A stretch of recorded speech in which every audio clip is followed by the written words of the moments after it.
So you may have heard my name is Caryn Hartglass, and I am the co-founder with my partner Gary DiMattei. He's right there. Hi, Gary. ResponsibleEatingAndLiving.com. We give you the truth and tools for health, wellness, and green living. And how do we do that? We have a website, and we're over at table 5 over there. You can see the big reel banner.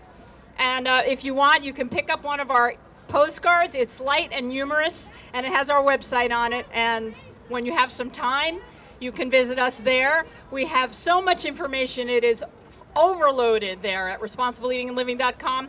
For example, I just celebrated the 8th anniversary of It's All About Food, my weekly radio show at the Progressive Radio Network. And every one of those programs from the last 8 years,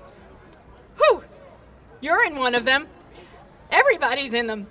We have them transcribed. They're all archived at ResponsibleEatingAndLiving.com. So if you haven't been there, you have 8 years of programs that you can listen to. And the interesting thing is that some of those programs that were from 2009 and 2010, they are all fresh and valid today. That information is not old.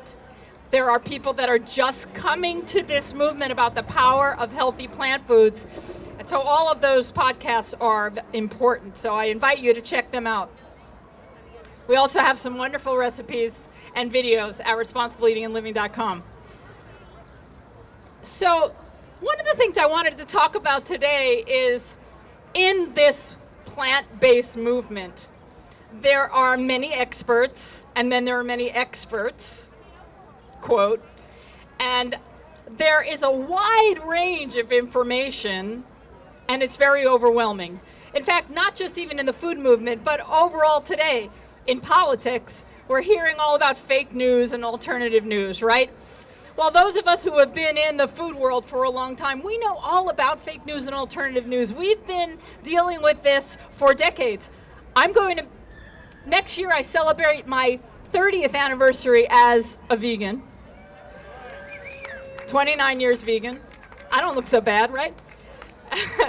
And I was vegetarian for about 15 years before that. So I'm an example, as there are many examples here today and all over the world, of people that live and thrive on healthy plant foods. And there's a lot of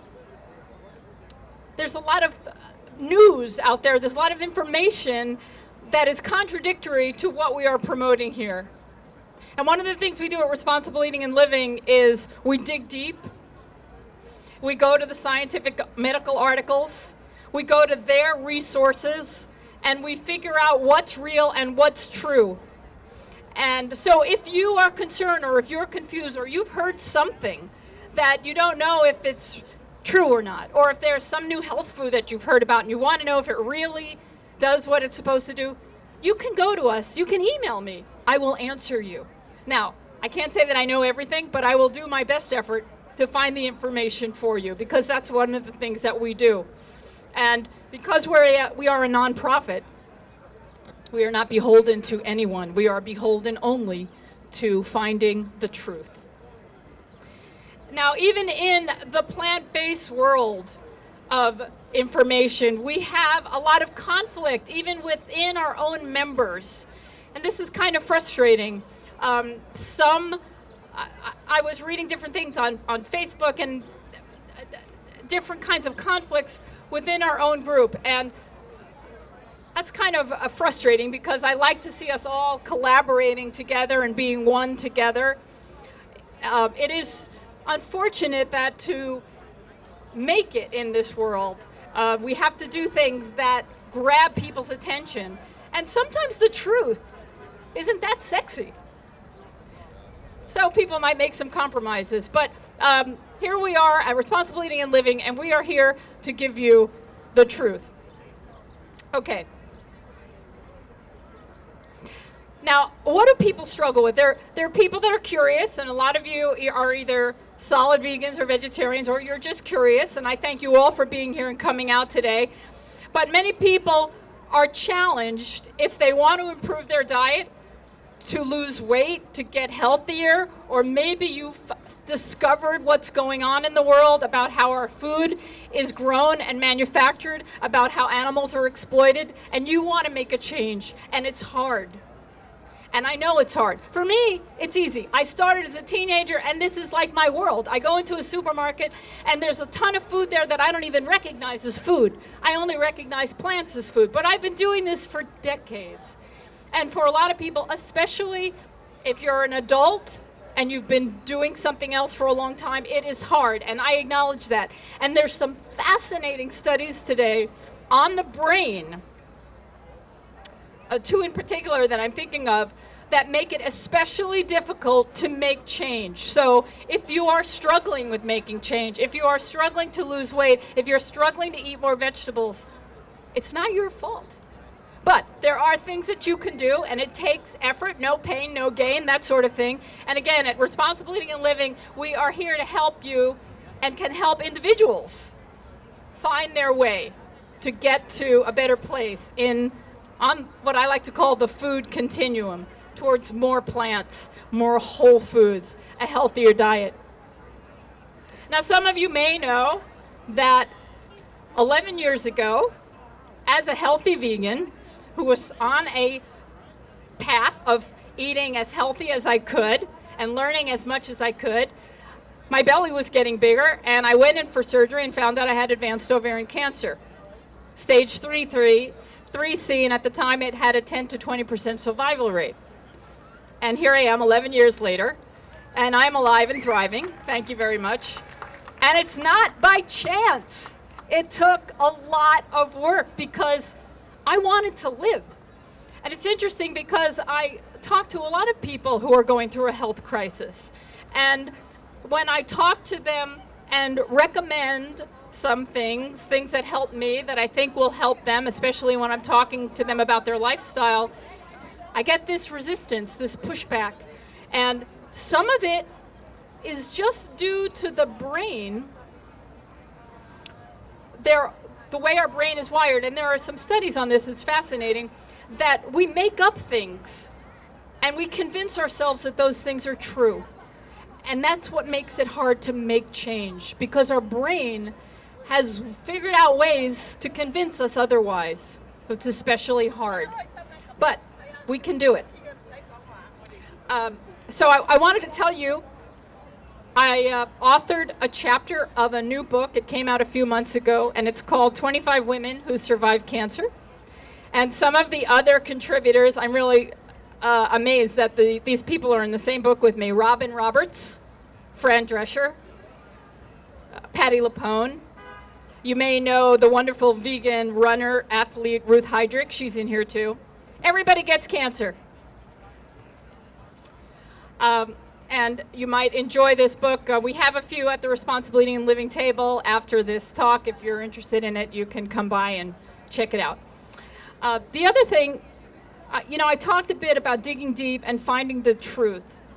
One thing is certain about life. And what is that? Nobody gets out of this world alive. Okay? It's a finite time. And I think we should be here experiencing joy, feeling good in these physical bodies, and living a quality life for as long as we can. I think that should be like a one of our goals. And doing no harm, maybe leaving this place a little nicer, a little gentler than it was when we came into it. So when we talk about a vegan diet,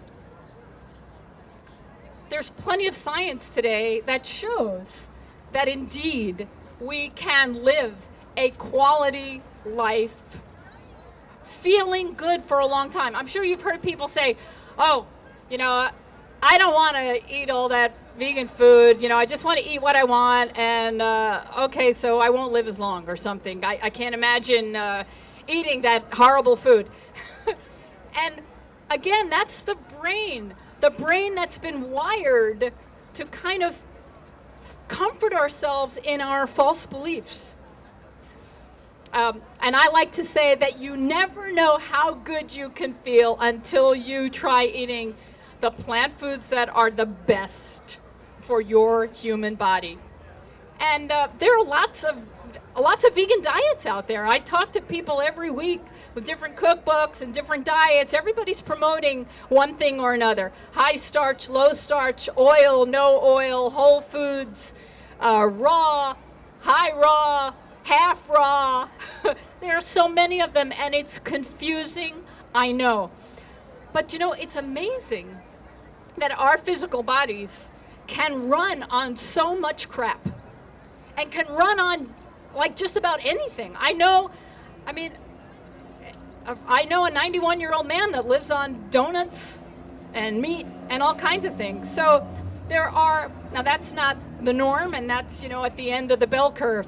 But humans can live on all kinds of things. And it's not just the food that we take in, but it's the environmental toxins that are all around us. We're constantly processing toxicity all the time, taking it in and letting it go. So it's really hard to know, how do I live this quality life, feeling good in this environment that I'm in? And it's challenging. And I'd like to say that I'm happy to discuss individually anybody that has questions.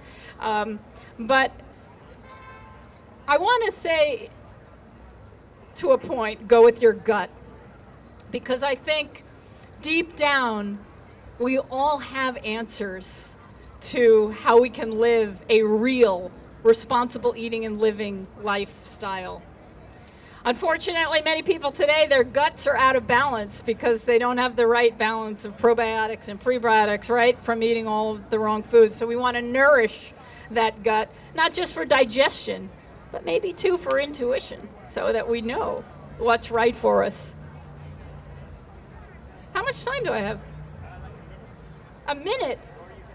Oh my goodness. Anyway, I love talking about food. It's my favorite subject. I can talk all day about food and healthy food and making it delicious, which is what we love to do at responsibleeatingandliving.com. So I hope if you have a chance, you'll tune in to It's All About Food. It's every Tuesday from 4 to 5 p.m. It's at prn.fm. Our studio is up at 37th Street and 7th Avenue, Progressive Radio Network. And all of our shows, like I said, are transcribed. Visit us at responsibleeatingandliving.com. Come by our table, say hi, and have a delicious life. Be well.